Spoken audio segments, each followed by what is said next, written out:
So today is the 6th of April.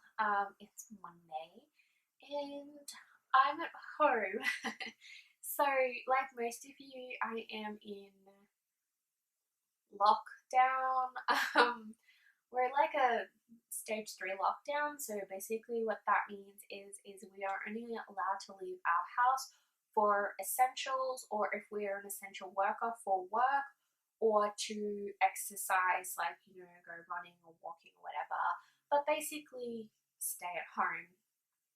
I was an essential worker, but then my company decided to shut down. I work in retail, so I am out of work.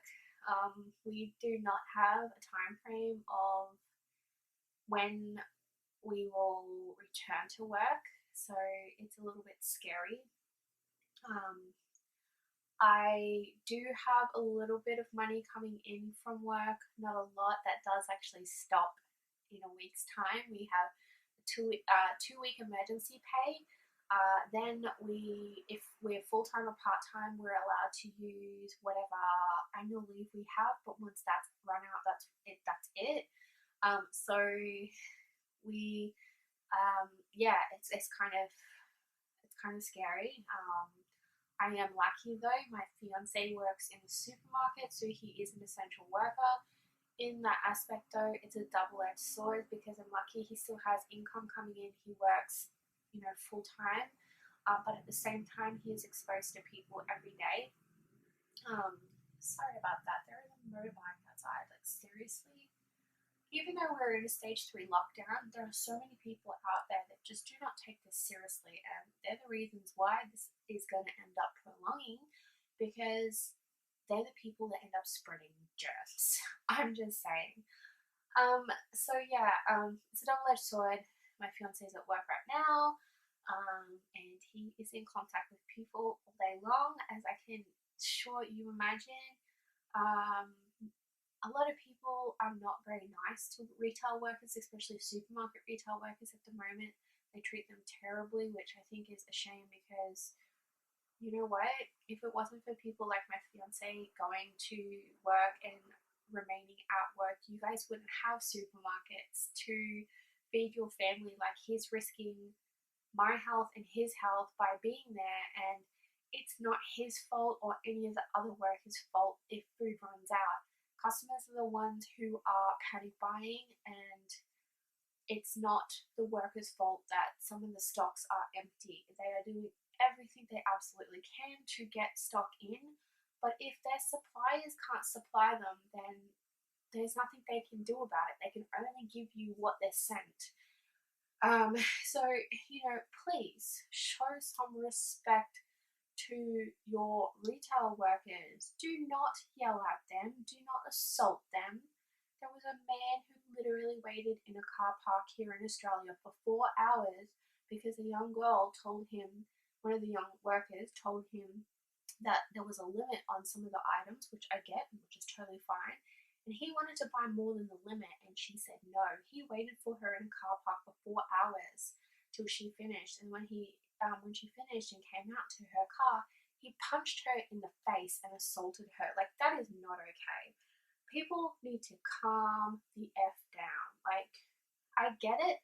It's scary. It is. But you are not helping anybody by doing this type of thing and showing these types of behaviors. Like, this pandemic has literally brought out the worst in people. It has shown how selfish so many people are. And you know what? Yep, I get it. It sucks for some people being stuck at home. Me, myself, I don't mind being at home. I'm an introverted person anyway. But I get that there are people that don't like being stuck at home. I understand that. But you know what? We're doing it for a reason. It's to keep us safe. And the people that aren't able to stay at home, it's also to keep them safe. So please, stop being stupid. But anyway, enough of my ranting. I decided, because I am stuck at home, to make the most of my time and to read more. So I've actually already completed 2 books this month. The first book was Murder on a Cruise Ship by P. Creedon. It is book 4 in the series. It's reading off my my bullet journal here. I'll put the picture up here as well. It is a cozy mystery read. This one is about 51 pages long, and I got this one from Kindle Unlimited. This one continues on from the St. Patrick's Day one. This is about Emma. Emma is 20, and she tells her father about a canine cruise, and because she has Molly, her little puppy, who she's teaching to become a shoot, I'm having a blank. What do you call the dogs that go into training to be like, not a guide dog, emotional support? Is that what it's called? I think it's an emotional support dog. Anyway, she's in training, and she tells her father about this canine cruise, and her father agrees that Colby, who works for her father is a police chief. Colby is the handler of Gabby. Gabby is a German Shepherd police dog and is a part of the K9 unit. And her father agrees that it would be great for Colby and his daughter Emma to go on this cruise ship with their two dogs, Gabby and Molly. While they're on there, though, an accident happens and someone dies. Except for it wasn't an accident, and it was actually murder. Now, the lady that gets murdered falls off the cruise ship into the river. I think it's a river, and it's still quite cold, so she is in danger of catching hypothermia, that type of thing. And so for most of the book, you believe she's still alive but critically injured, and then you find out towards the end of the book that she dies. So it's actually a really cute story, even though it's a murder. It's a cozy mystery though. And Colby and Emma work together on this little cruise to figure out who the murder of the local newswoman is. And their two little dogs, Gabby and Molly, well, they're not really little, are there as well because the day was supposed to be all about their dogs, and Emma has a crush on Colby as well. So she really wanted to try and get Colby to like her. It was super cute. I read it in one sitting. I adored it. I think it's a great book series, and definitely just a fun, easy read. So that's that one. I gave that one 4 stars, by the way. The next book I finished was Wanted Perfect Partner by Debbie Maycomer. I'll put the picture of the book up here. This one was only 147 pages, so it's a relatively short book. I would say this is kind of like a chick lit cross like romance-esque type story. Basically, what happens is that Meg, she's 37 years old and she's also a single mother. She is divorced. Her husband cheated on her with another woman and got the other woman pregnant. And then since then, she hasn't been with another man. So it's been like 10 years, right? And her 15-year-old daughter, Lindsay, and Lindsay's best friend Brenda decide to put in an ad in Dateline for her mother to find her the perfect partner. And her and her friend are corresponding with this man, Steve.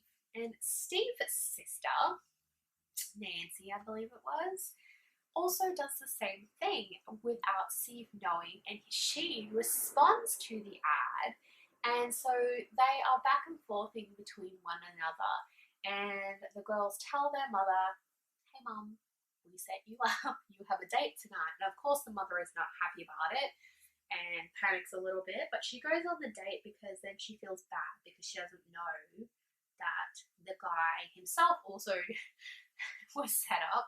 And she feels bad because it's not his fault that her daughter lied and set them up.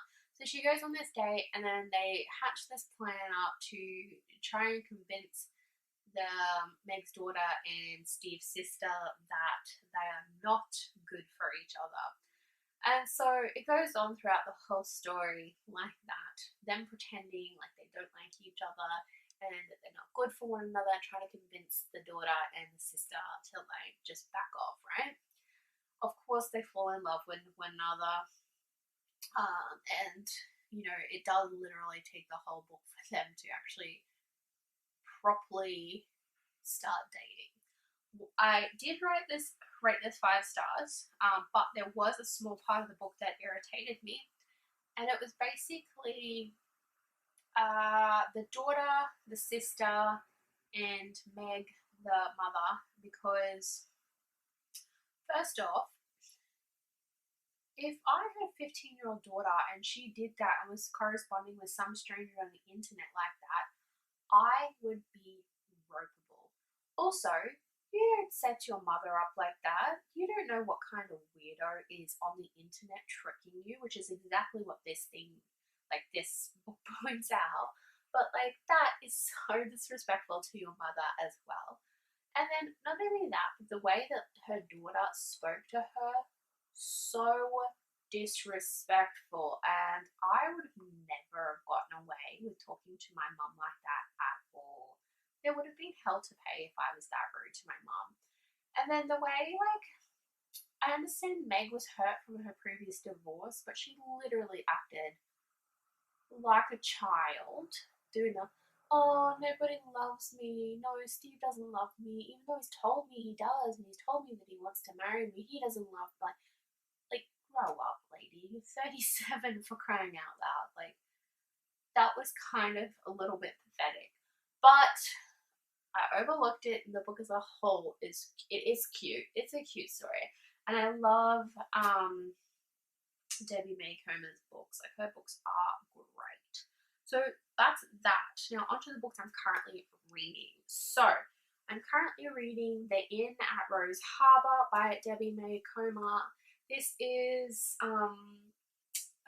also a Hallmark series called Cedar Cove. Because they did turn this into a TV series. I am only 70 pages in so far, and I'm really enjoying it. This is basically about Jo Marie Rose, and she buys an inn in Cedar Cove, and she is trying to get her life back together after the death of her husband. Her husband was killed in combat. After only 3 months of being married, he was killed in a helicopter accident in combat, and they were not able to retrieve his body because of the location of where the helicopter went down. So she wasn't even able to actually physically bury her husband's body. His body will remain in this location in another country. I think it could be like Afghanistan or somewhere like that. It did say, I just can't remember. But after that, she was depressed. Like, severely depressed. Jo Marie took a long time to meet her husband. She was 37 or 38 when they first met, and it really hit her hard losing her husband. And so when he died, she didn't know that he had a fairly decent life insurance policy, basically. And so what she did was she used that to buy this beautiful inn, and she changed it to the name to Rose Harbour Inn, because Rose was his surname, obviously her surname as well. And she wanted to, like, this inn to represent him and be a new beginning for her life. And so far, I am only, like I said, 70 pages in. The first 2 guests also have their own issues. One of them, Abby Kincaid, she, I guess, must have been in a car accident and her friend died, and everyone blames her for it. And Josh Weaver is coming back to town to care for his stepfather, who was not a very nice man. And after Josh's mother died when he was about 15 or 16 years old of cancer, Josh's stepfather was a terrible man and treated him terribly and kicked him out. So that's what I'm up to so far. I am really enjoying this so far. It's definitely a tearjerker, and I'm only 70 pages in, but I'm really enjoying it. The next book I'm reading is A Country Escape by Katie Ford. This one is also only 70 pages in. I'm loving this one so far. This is super cute. This is basically about Fran. Fran one day gets contacted by a solicitor or a lawyer, whatever you want to call them, and is told that she has a relative called Amy who has a rundown farm in the Cotswolds, and she has gone into a care facility and is no longer able to run the farm. But she doesn't want to just sell it because the cows on the farm are very rare cows, and the land itself is also rare because it's never been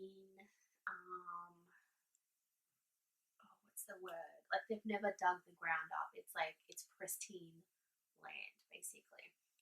And she has inherited the property because her cousin, Amy, she's an elderly lady now, wants to keep the farm in the family.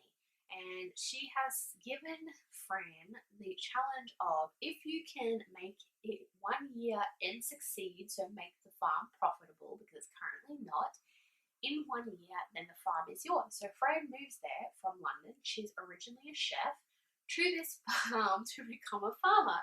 And the farm is very run down. She's a little bit out of her depth, but it is so super cute at the moment. I haven't got far enough in yet for anything, excuse me, to like happen, but it's so adorable so far. I'm really enjoying it, and I really think I'm gonna love this book.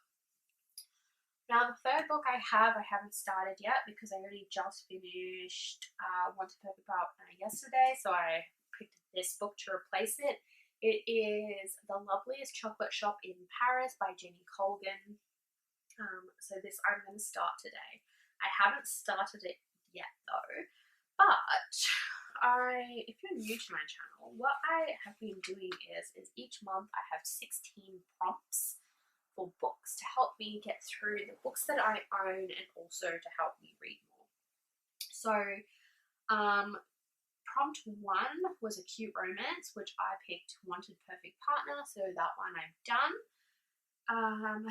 The other prompt that I've completed has an animal on the cover, which was Murder on a Cruise Ship. It had Molly the puppy on the front. And then the books I'm currently reading, so let's see. The Inn at Rose Harbour is for prompt 2, has flowers on the cover, and it has roses. A Country Escaped is for prompt 3, which is set on a farm, which this one is. And The Loveliest Chocolate Shop in Paris is for prompt 4, which has chocolate in the title, which it does. So generally the theme each month is picked around based on the season and also what's happening in that month. So for instance, right now here in Australia, it's April. Obviously it's April everywhere, but here in Australia, April for us is in autumn. So we're in autumn, but it's also Easter. So I picked kind of like stuff based around like chocolate and animals and like pastel colors for Easter, cozy mysteries because I love cozy mysteries at autumn time, so those types of things. So I've got 16 prompts, and the fact that I not working now and I'm literally home every single day, I should have plenty of time to read these books. I would love to read all 16 this month. I don't think that'll happen though, but I will be happy with anything that I can get done. I have already, like I said, finished 2 books, so I'm really, really pleased with that. We're only 6 days into the month, so yeah. So that's everything, you guys. I will update you later for reading. I've been working on a crochet blanket. It's over there. I can't reach. I'm not getting it yet. So I'll show you that on a later date. But I've been working on a crochet blanket for my fiance. I made one for myself last year, was it? Beginning of last year? Yeah, beginning of last year. And I wanted to make him one. I started it last year and never got around to finishing it because I procrastinated way too much. But I'm onto it now. I'm finishing it. I want to try and get that done before winter. So I still have April and May to go. And yeah, so that's kind of everything at the moment.